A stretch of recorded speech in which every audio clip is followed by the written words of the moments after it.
श्री राधे राधे श्री राधे राधे जय राधे राधे श्री राधे राधे जय राधे राधे जय राधे राधे श्री राधे राधे जय राधे राधे श्री राधे राधे श्री राधे राधे जय राधे राधे जय राधे राधे जय राधे राधे श्री श्यामा श्यामा जय राधे राधे श्री राधे राधे जय राधे राधे जय राधे राधे जय श्यामा श्यामा जय श्यामा श्यामा जय श्यामा श्यामा जय श्यामा श्यामा जय श्यामा श्यामा श्री श्यामा श्यामा जय श्यामा श्यामा श्री श्यामा श्यामा जय राधे राधे जय राधे राधे जय राधे राधे श्री श्यामा श्यामा श्री श्यामा श्यामा जय राधे राधे श्री श्यामा राधे श्री श्यामा श्यामा जय श्यामा श्यामा जय राधे राधे जय श्यामा श्यामा जय राधे राधे श्री राधे राधे जय राधे राधे श्री राधे राधे श्री श्यामा श्यामा जय राधे राधे जय श्यामा श्यामा श्री राधे राधे श्री श्यामा श्यामा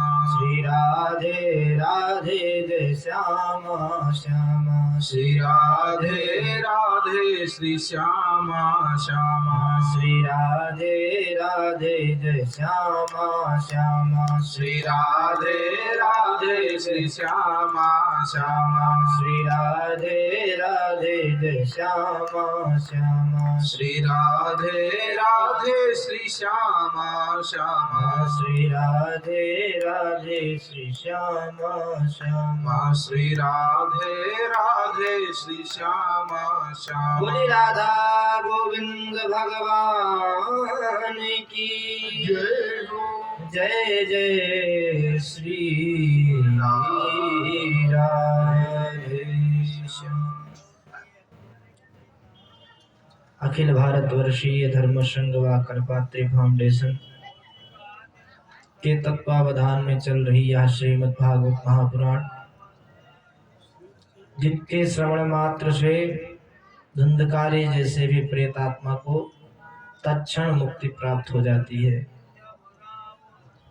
जिसके श्रवण मात्र से ज्ञान वैराग में चेतना आ जाती है, जिसके श्रवण मात्र से परीक्षित को मुक्ति मिल जाती है। तो भैया, हम जैसे तुच्छ मानव को क्यों नहीं मिल सकती? लेकिन हमें प्रभु की प्राप्ति नहीं, प्रभु से कुछ प्राप्त करने की इच्छा है। जिस दिन हमारे अंदर प्रभु की प्राप्ति की इच्छा आ जाएगी, वह समय दूर नहीं होगा कि प्रभु आपको दर्शन देंगे। उन परम पिता परमात्मा के पास हमें जाने की बस देरी होती है, वह हमें सब कुछ प्राप्त करा देता है जो हमारी इच्छा होती है। किसी भक्त ने कहा कि भैया प्यारे, जब वह परमात्मा अपना वैकुंठ भी हमें प्रदान कर देता है, तो उसके द्वारा माया से रचित यह जगत और जगत में कुछ चीजों के लिए हमें इतनी मेहनत करने की क्या आवश्यकता है? अगर हमें कुछ प्राप्त करना है तो वह भगवत भक्ति और भगवत तत्व है। किसी ने कहा भैया कि हम किसी मिष्ठान के दुकान में जाते हैं और उनसे कह दें भैया कि हमें आप रसमलाई दे दें, और उसके बाद हम उससे कह दें कि भैया हमें एक दोना दे दें। दोना तो हमें स्वतः दे देंगे, क्योंकि जब हम रसमलाई लेंगे तो रसमलाई किस में रख कर देंगे? बोले रसमलाई तो दोना में ही रख कर के देंगे, किसी वस्तु विशेष में रख कर देंगे ही। वैसे ही जब उस परम पिता परमात्मा की प्राप्ति करने हम जाएंगे तो उसके द्वारा बनाई हुई वस्तु तो हमें स्वतः ही प्राप्त हो जाएगी। इसीलिए हमें कभी भी गुरुदेव के द्वार में, भगवान के द्वार में जाएं तो केवल परमात्मा को मांगना चाहिए। अगर उससे बनी हुई वस्तु को हम मांगने लग जाएंगे तो भगवान कहते हैं जा तो इसी में रचा पचा रहेगा, लेकिन तुझे मेरी प्राप्ति नहीं होगी। पुत्र अगर पिता को मांगने लग जाएगा तो पिता के द्वारा बनाई हुई वस्तु उसे स्वतः ही प्राप्त हो जाएगी। वैसे ही हम जब उस परम पिता परमात्मा को मांगने लग जाएंगे तो उसके द्वारा बनाई हुई वस्तु हमें स्वतः ही प्राप्त हो जाएगी। इसीलिए हमें केवल भगवान का ध्यान और सत्संग करना चाहिए और नित्य निरंतर कहना चाहिए, प्रभु केवल आपकी प्राप्ति ही मेरे जीवन का आधार है। जिस दिन आपकी प्राप्ति हो जाएगी मेरा जीवन धन्य हो जाएगा। हमें मीरा से सीखना चाहिए। क्या मीरा के पास कुछ कमी थी? लेकिन मैया ने सबको त्याग करके केवल भगवान कृष्ण की प्राप्ति के लिए अपने घर को छोड़ दिया, अपने राज्य को छोड़ दिया, अपनी संपत्ति त्याग दी। जिस दिन भक्त अपना सब कुछ सर्वस्व त्याग करके परमात्मा की प्राप्ति के लिए निकल पड़ता है, उस दिन उसे स्वतः ही वह वस्तु प्राप्त हो जाती है जिसको प्राप्त करने के लिए वह कार्य करता है। हमें ध्रुव महाराज से सीखना चाहिए, प्रहलाद जी से सीखना चाहिए, हमें मीराबाई से सीखना चाहिए कि हमें केवल परमात्मा तत्व की जब प्राप्ति की इच्छा उत्कंठा हमारे हृदय में आ जाएगी उस दिन हमें वह वस्तु अवश्य प्राप्त हो जाए जिसके लिए हमने मेहनत करी।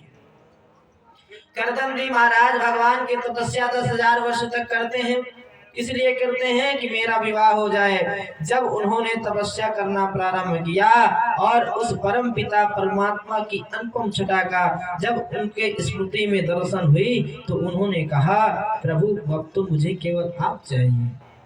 परमात्मा ने कहा कि आपने पहले तपस्या अपने कार्य के लिए किया है तो पहले आपकी उस कार्य की पूर्ति होगी, उसके बाद आपने मेरी इच्छा की है तो मैं आपको अवश्य दर्शन दूंगा। परमात्मा उनको वो वस्तु प्रदान कर देते हैं। इसलिए आप भक्तगण जहाँ भी हैं भागवत में आकर पधारें और जिस इच्छा के लिए, जिस वस्तु के लिए आप प्रयत्न कर रहे हैं वो वस्तु आपको अवश्य प्राप्त होगी। केवल आप भगवत प्राप्ति के लिए बढ़ जाएं। आइए कल हमने भगवान की कथा को भगवान के रास मंडल में उनको रास करते हुए, प्रिया प्रीतम को रास में रास करते हुए हमने उनको वहीं पे छोड़ दिया था। आज हम भी उस रास के रास में लीला में प्रवेश करने की कुछ प्रयास करते हैं। कहते हैं भगवान ने रास क्यों रचाया? किसी भक्त ने कहा कि कामदेव को अपने ऊपर बहुत घमंड था। भगवान ने कहा, कामदेव तुम मुझसे जिस प्रकार लड़ना चाहो लड़ सकते हो। कामदेव ने कहा, प्रभु मैं आपसे अस्त्र शस्त्रों से नहीं लड़ूंगा, मैं तो अपनी काम रूपी माया से आपसे लड़ूंगा। भगवान ने कहा, अरे जिस माया ने तुमको बनाया और जिसने तुम्हारी माया को बनाया उसी को उस मायापति को तुम अपनी माया से लड़ना चाह रहे हो। भगवान ने कहा, कामदेव आओ हम और आप काम से लड़ते हैं। भगवान ने आज रास इसीलिए रचाया। आज जब भगवान रास में प्रकट हो गए, जितनी भी वहां पे गोपियां थी सब गोपियों के साथ भगवान एक एक रूप में प्रकट होकर सबके साथ रास रचा रहे हैं। आज कामदेव ने अपनी सारी शक्ति लगा दी, उच्चाटन मोहन जितनी भी उसके पास वस्त्र थे सब अस्त्र शस्त्र उसने लगा दिया। लेकिन भगवान के ऊपर उसका कोई प्रभाव नहीं पड़ा, क्योंकि भगवान सब जगह रहते हुए भी सब जगह नहीं है, क्योंकि उनको योगेश्वर कृष्ण कहा गया है। भगवान लीला करने के लिए ही भगवान, ऐसा प्रतीत होता है कि भगवान देह के साथ हमारे साथ हैं, लेकिन वह उनकी माया का ही प्रकोप है। भगवान दिखते तो हैं हमारे साथ, लेकिन भगवान होते नहीं हैं। आज भगवान ने कामदेव को परास्त कर दिया। कामदेव को परास्त करते ही आज गोपियों के साथ भगवान रास रचा रहे थे। उसी समय गोपियों में कुछ ऐसा भाव आया कि भगवान, हर एक गोपी के मन में भाव आ रहा है कि केवल भगवान श्री कृष्ण मदन मोहन प्रिया प्रीतम के बिहार उत्सव में भगवान केवल मेरे संग हैं। हर गोपी के मन में भाव है, क्योंकि जब वस्तु हमें प्राप्त हो जाती है तब उसका मोल हमें नहीं पता चलता। आज गोपियों को भगवान प्राप्त हो जाने के बाद आज गोपियों ने कहा कि आज मैं इन नेत्रों को भगवान की छवि से इतना परिपूर्ण कर लूं कि पुनः ये मेरे इन नेत्रों से निकल के ना जाने पाए। आज भगवान प्रियाजू श्री राधा रानी जी के साथ रास रचा रहे हैं। सब सखी, सब गोपी भगवान को देख रही हैं, एक टक निहार रही हैं। जैसे भगवान राम जब जनकपुरी में गए थे और फूल पुष्प तोड़ रहे थे, तब उस समय जनक नंदिनी सीता माँ जब माँ परमात्मा श्री रामचंद्र को देख रही हैं और आंखों को बंद नहीं कर रही, आंखों की जो पलकें हैं उनको बंद नहीं कर रही हैं। राम देखे सिया को, सिया राम को। आज दोनों एक नजर से एक दूसरे को देख रहे हैं। आज उसी प्रकार गोपियां भगवान को देख रही हैं, कह रही हैं अगर मेरे लाल जो मेरे प्रिया प्रीतम इन नजर से चले गए तो फिर कब मिलेंगे। और कहती हैं इनको नजर भर के नजर से नजर भर देखती हूँ, अगर नजर ना भरी तो फिर नजर से क्या देखती हूँ। दोनों नजरों से भगवान श्री कृष्ण को देख रही हैं। आज सब भगवान ने सभी का जो मनो इच्छा थी उसको पूर्ण किया और उसके बाद भगवान ने अपने उस स्वरूप को वहां से अंतर ध्यान कर लिया और गोपियों ने अपने उन नेत्रों को बंद कर लिया और कहने लगी कि इन नेत्रों को मैं कभी नहीं खोलूंगी। अगर मैंने खोल दिया तो परमात्मा कृष्ण जैसे यहाँ से अंतर ध्यान हो गए, वैसे ही हमारे हृदय से भी अंतर ध्यान हो जाएंगे।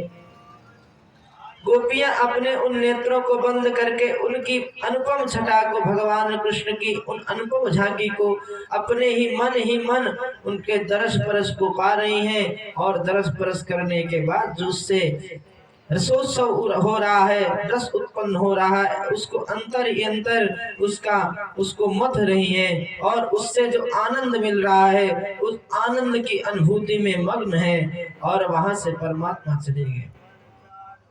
हमें भी इन नेत्रों को बंद करके उस प्रिया प्रीतम की अनुपम छटा को देखते हुए इन नेत्रों को वहीं लगा देना चाहिए, क्योंकि ये आंखें उनके दर्शन के लिए ही बनी हैं, उनके दर्शन रूपी रस को पान करने के लिए बनी हैं। ये कर्ण केवल उनके कथा रूपी रस को पान करने के लिए ही बने हैं। ये हाथ हमारे उनके चरण रज को उठा करके मस्तक से लगाने के लिए, उनकी चरण सेवा करने के लिए, उनकी भक्ति करने के लिए मिले हैं। इन हाथों के द्वारा उनके नाम जाप करने के लिए मिले हैं। भगवान के भक्तों के चरण रज पाने के लिए बने हैं, भगवान के भक्तों के चरण सेवा करने के लिए बने हैं। इन पैरों से हमें तीर्थ यात्रा करना चाहिए, ज्यादा से ज्यादा भगवान के मंदिरों के दर्शन करने चाहिए। जिस मंदिर में जाएं उनको उन परम पिता परमात्मा को अपने इन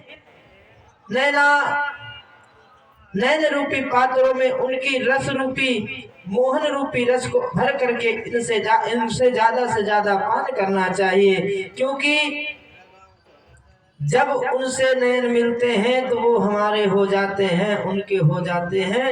क्योंकि प्रीतिर नयन योगता, जब दो नयन एक नयन से मिलते हैं तो वहाँ प्रीत होता है, और जब प्रीत हो जाती है तो वहाँ प्रिया प्रीतम हमारे हृदय में आ जाते हैं। क्योंकि जब हम एक मानव से प्रेम करते हैं तो हम उसके लिए मरने के लिए तैयार हो जाते हैं। जब उस प्रिया प्रीतम की छवि को देख करके उनसे प्रेम हो जाएगा, तब हमें बताइए क्या नहीं प्राप्त हो जाएगा।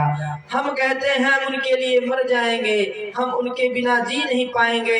अरे पागल, अगर जिस दिन तुम उस परम पिता परमात्मा के लिए मरने को तैयार हो जाओगे, उस दिन तो तुम्हें सर्वस्व प्राप्त हो जाएगा। क्योंकि जो उसको प्राप्त कर लेता है फिर वो अपूर्ण नहीं रह जाता, वो पूर्णमदः पूर्णमिदं, वो पूर्ण हो जाता है। उसको पाने के बाद फिर कुछ सर्वस्व बाकी नहीं रहता। क्योंकि जब हम बिहारी जी के चरणों में जाते हैं और बिहारी जी की उस प्यारी छटा को देखते हैं और निहारते रह जाते हैं, और निहारते निहारते हमारे नेत्रों से अश्रुपात होने लग जाते हैं। और जब अश्रुपात होता है तो भक्त कहते हैं जो अंदर का मैल है, जो मद है, जो मोह है, जो मात्सर है, वह उन नेत्रों के अश्रुओं से बहने लग जाता है। और जब वो हमारे अश्रुओं के द्वारा बह जाता है तो इन्हीं नेत्रों के द्वारा वो परमपिता परमात्मा बाके बिहारी हमारे इन हृदय में आकर के विराजमान होकर के अपने आनंद रूपी उस स्वरूप को प्रकट करते हैं। और जब वो अपना आनंद रूपी स्वरूप प्रकट कर देते हैं तब हमारे अंदर आनंद का वह प्रवाह होने लग जाता है, जिसके बाद भक्त फिर किसी से कुछ चाह नहीं करते। अगर हम मंदिर में जाएं तो वहां की वस्तुओं को ना देखें, वहां पे विराजमान उन परमपिता परमात्मा की उन नैनों से इन नैनों को पीने का प्रयास करें। क्योंकि ये नैन बने ही उनके लिए हैं। अन्यथा तो हमें ऐसा भाव करना चाहिए कि ये नैन हमको मिले ही ना अगर हम उन परमपिता परमात्मा को ना देखें। आज गोपी भी अपनी सभी इंद्रियों से भगवान के स्वरूप का पान कर रही हैं, क्योंकि इन इंद्रियों का सार्थकता तभी है जब हर एक इंद्रिय से हम केवल परमात्मा का सेवन करें, परमात्मा का सेवन करें। क्योंकि अगर हमने उसकी सेवा नहीं करी तो हमने इस जीवन को व्यर्थ में ही गवा दिया। कोई कहते हैं कि भैया एक मंदिर के बाहर एक पागल रहता है। अरे भैया, उसने इन इंद्रियों से केवल परमात्मा के रूप रस को पान कर लिया है, अब उसको इस संसार से कुछ चाह ही नहीं है। जिसको चाह होती है वो समरता है, जिसको चाह होती है वो बिखरता है, जिसको चाह होती है वो भरता है, जिसको कुछ चाह नहीं वो क्या चाहेगा। उसने तो उन परम पिता परमात्मा को पा लिया, पाने के बाद कुछ चाह नहीं रह जाती तो वो फिर अवधूत वृत्ति में रहने लग जाता है। कहता है किसी न किसी प्रकार से यह शरीर नष्ट हो जाए पंच तत्व का और मैं उनके श्री चरणों में पहुंच जाऊं, इसलिए वो अवधूत वृत्ति में रहने लग जाते हैं। कभी भी किसी को हम पागल न समझें। पूज्य मलुकपीठ वाले महाराज श्री राजेंद्र दास जी महाराज एक कथा श्रवण करा रहे थे। बोले महाराज श्री बोले कि हम अपने आश्रम से रोज प्रतिदिन सुदामा कुटी से निकलते तो वहां एक बाबा जी रहते थे, और वो बाबा जी फटे फटे कपड़े को पहन के, गंदे गंदे कपड़े को पहन करके, जो कोई मिट्टी में भोजन दे जाता, कोई रोटी फेंक जाता, कोई कुत्ते की प्रवृत्ति से रोटी फेंक जाता, वो भी उठा करके उसको धुल करके खा लेते। महाराज श्री ने कहा हमें भी कुछ दिन तो ऐसा लगा कि ये कोई पागल प्रवृत्ति के हैं, जड़ प्रवृत्ति के जो यहाँ पड़े रहते हैं। इनकी मति जो हमको लगता है थोड़ी सी भ्रष्ट हो चुकी है, मति से थोड़ा ये परेशान है। लेकिन एक दिन हमने उनसे पूछा कि महाराज श्री आप अंदर आ जाएं, हम आपको बाबा जी अंदर आ जाए, आपको अच्छा अच्छा वस्त्र दे देते हैं, अच्छे अच्छे भोजन पकवान देते हैं। उन्होंने कहा जिस दिन हम अच्छे अच्छे वस्त्र पहन लेंगे, जिस दिन हम अच्छे अच्छे पकवान खा लेंगे, उस दिन हमारे अंदर मद आ जाएगा, और जिस दिन हमारे अंदर मद आ गया फिर हम उसका भजन नहीं कर पाएंगे, क्योंकि हम फिर संसार में लग जाएंगे, और संसार में लग गए तो हम उस परम पिता परमात्मा की सेवा को छोड़ देंगे। उसकी सेवा करनी है तो संसार से ठोकर खाओ, जो संसार से ठोकर खाता है वही उसके चरणों में जाता है। ध्रुव संग लानी जपो हरि नाम। ध्रुव जी महाराज को जब ठेस पहुंची तभी तो उन्होंने भगवान का भजन किया। अगर उसी समय उनको राजपाट मिल जाता, पिता की गोद मिल जाती, तो क्या आज ध्रुव तारा बन के रह पाते। इसलिए हमें तो ऐसा भाव रखना चाहिए कि हमें भी कोई ठोकर मारे, कोई हमें भी रावण मिल जाए ठोकर मारे, तो हम विभीषण बन करके जाकर राम के चरणों को प्राप्त कर लेंगे, हम जाकर के परम पिता परमात्मा की प्राप्ति कर लेंगे। कोई सुरुचि तो हमें तो मिले, तब तो जाके वो सुनीति रूपी माँ के द्वारा उस परम पिता परमात्मा की प्राप्ति होगी। इसलिए कोई आपको कुछ कहे तो उसको कुछ ना कहें, बस ये कहें कि उसने हम पे कृपा कर दी, वो अपनी शरण हमको देना चाह रहा है। इसलिए हमें किसी को कभी कुछ नहीं कहना चाहिए, ये समझना चाहिए कि वो कुछ कराना चाह रहा है इसलिए हमारे साथ ऐसा हुआ है। इसीलिए संत कहते हैं कि भैया जो हुआ है अच्छा हुआ है, जो हो रहा है वो भी अच्छा हो रहा है, और जो होगा वो भी अच्छा होगा। आज भगवान वहां से अंतर ध्यान हो गए और सभी गोपियां मन मस्त होकर के भगवान की छटा को निहारते हुए अपनी आंखों को बंद किए चली जा रही हैं और अपने अपने कार्य में लग गईं। कुछ दिन की बात है, नारद जी महाराज ने देखा कि भाई कंस के पाप बढ़ते जा रहे हैं और इसको अगर नहीं मारा गया तो ये सबको ऐसे ही मारता रहेगा। नारद जी महाराज कंस के पास पहुंचे और कहने लगे, राजन आपकी जय जयकार हो, जय जयकार हो। कंस ने कहा, गुरुदेव आप आए, हमारा जीवन धन्य हो गया। बढ़िया आसन लगाया और पाद प्रक्षालन किया, पाद्य अर्घ दे करके नारद जी महाराज को आसन दिया और बैठाया। नारद जी महाराज कह रहे हैं कि अरे राजन सारी बातें तो ठीक है, लेकिन तुमको कुछ पता है? राजा कंस ने कहा, प्रभु किस बात की बात कर रहे हैं?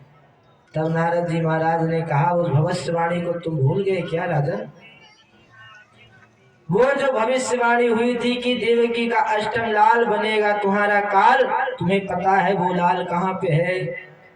कंस कह रहा है, महाराज मुझे कुछ नहीं पता, मैंने कई बार उसको मारने की कोशिश करी लेकिन वो नहीं मर रहा है। नारद जी ने कहा, अरे कंस, उस लाल को यशोदा के यहाँ वासुदेव जी महाराज उसी रास्ते को पहुंचा दिए। वो जो बलराम कृष्ण है वो कृष्ण ही अष्टम लाल है। आज जैसे ही कंस ने ऐसी बातों को श्रवण किया, सुना, आज वो आग बबूला हो गया, उसके अंदर क्रोध आ गया। क्योंकि कहते हैं क्रोध ही हमारे नाश का कारण बनता है। नारद जी ने कहा, अगर इसको क्रोध नहीं आया तो इसका नाश कैसे होगा? इसीलिए कहते हैं हमें क्रोध आए तो उसी समय नेत्र को बंद करके जो अपने इष्ट हो उनको ध्यान करते हुए उनका नाम रटन करना चाहिए, और आंखों को बंद करके सुनते रहे, कोई कुछ भी कहता रहे। जब आप उस विष रूपी आग में, भैया जब भगवान शंकर ने जब विष पान किया तो उस समय केवल राम का नाम लेना प्रारंभ कर दिया था, तो वो विष भी आग भगवान का अमृत बन गया था। अगर आपको कोई कुछ कह भी रहा है तो उस समय आप अपने इष्ट का नाम लेना प्रारंभ कर दे, नेत्रों को बंद करके, तो वो विष भी आपका अमृत बन जाएगा। मीराबाई ने भगवान का नाम लेना प्रारंभ कर दिया, भगवान में ही रमण कर रही थी, भगवान में इस चित्त को लगा दिया था, तो विष भी अमृत बन गया था। आपको कोई कुछ कहे तो केवल उस समय नेत्रों को बंद करके श्रवण करें, और उसको गाली ही क्यों समझना? गुरुदेव भगवान कहते हैं उस गाली को भी मंत्र समझ लें। आपको कोई कुछ राह दिखाना चाह रहा है, उस मति को सदगति में लगा करके उस राह पे निकल जाएं। लेकिन आज कंस तो दुष्ट आत्मा था, आज उसने जैसे ही सुना उसके अंदर क्रोध ही क्रोध आ गया। कंस ने कहा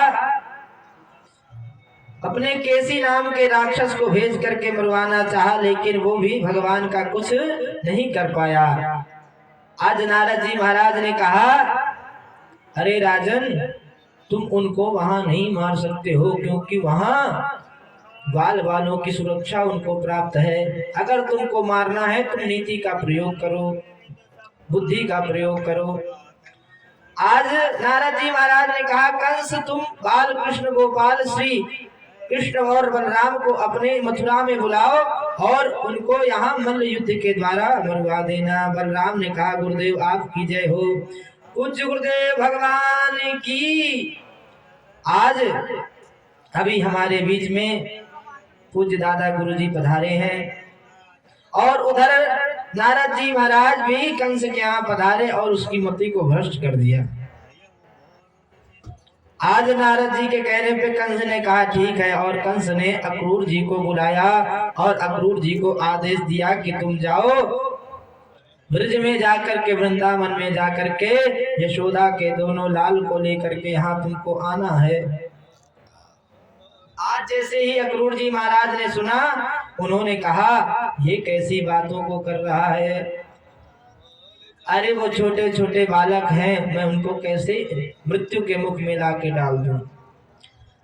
आज अक्रूर जी महाराज के अंदर बहुत ही दुख हो रहा है, लेकिन वो कुछ कर नहीं सकते हैं राजा के आगे।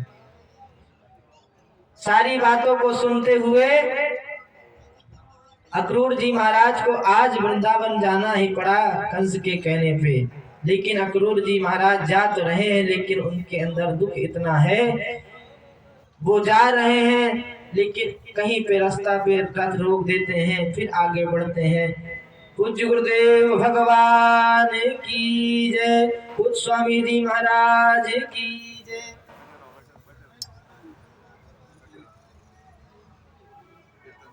श्री राम जय राम जय जय राम, श्री राम जय जय राम, श्री राम जय जय राम,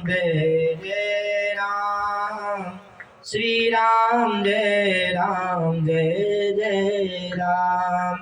आज तो मेरा भी जीवन धन्य हो गया, पूज्य गुरुदेव का आशीर्वाद मिल गया। गंगा मैया की ऐसे ही कृपा इस दास पे बनी रहे। आज अक्रूर जी महाराज रथ पर बैठकर निकल पड़े हैं, लेकिन उनका मन नहीं कर रहा कि मैं वृंदावन जाऊं, लेकिन करें क्या, जाना तो पड़ेगा। आज वह 7-8 किलोमीटर का दूरी आज उनको हजारों किलोमीटर की दूरी समझ में आ रही है। आज अक्रूर जी महाराज का मन इतना व्यथित है कि उनका रथ आगे बढ़ ही नहीं रहा है, बढ़ाना चाह रहे हैं फिर भी नहीं बढ़ रहा है, क्योंकि उनके मन में भय है कि कहीं मेरे द्वारा पाप ना हो जाए। मैं उन नवजात शिशुओं को ले जाकर के इन हाथों से कंस के हाथों में कैसे दे दूं। जैसे वासुदेव जी ने कंस के हाथों में देकर के 6 पुत्रों को मरवा दिया, वैसे ही मैं इन हाथों से उन नवजात शिशुओं के लेकर जाकर के कैसे दे दूं। आज अक्रूर जी महाराज के अंदर बड़ा ही दुख है। धीरे धीरे रथ बढ़ता है और रुक जाता है, रथ बढ़ता है रुक जाता है। आज जहां 2 घंटे की रास्ते को आज उन्होंने कम से कम 12 घंटे 24 घंटे का रास्ता बना दिया। सुबह से निकले थे और शाम को जाकर के वो ब्रज वृंदावन में पहुंचे। जैसे ही ब्रज वृंदावन में पहुंचे, उसी समय सुबह सायंकालीन का समय था। भगवान बालकृष्ण और बलराम जी गोदोहन कर रहे थे, मैया का दूध निकाल रहे थे गौ माता का। यहाँ हमें एक शिक्षा मिलती है कि वह परम पिता परमात्मा भी गौ माता के दूध को निकाल करके खुद पान करता है, लेकिन हम उन गौ माता को अपने घर में नहीं रखना चाह रहे हैं। हम कुत्ते पाल लेंगे लेकिन गाय नहीं पालेंगे। भारत देश की ऐसी दशा भारत को और भारत के प्राणियों को नरक की तरफ ले जा रही है। जिस देश में गौ माता की सेवा ना हो उस देश का क्या होगा। जिस देश का भगवान गौ माता की सेवा करता है उस देश के जीवों को गौ माता की सेवा करने में शर्म आती है। गौ माता के गोरस को, गोमूत्र को उठाने में शर्म आती है।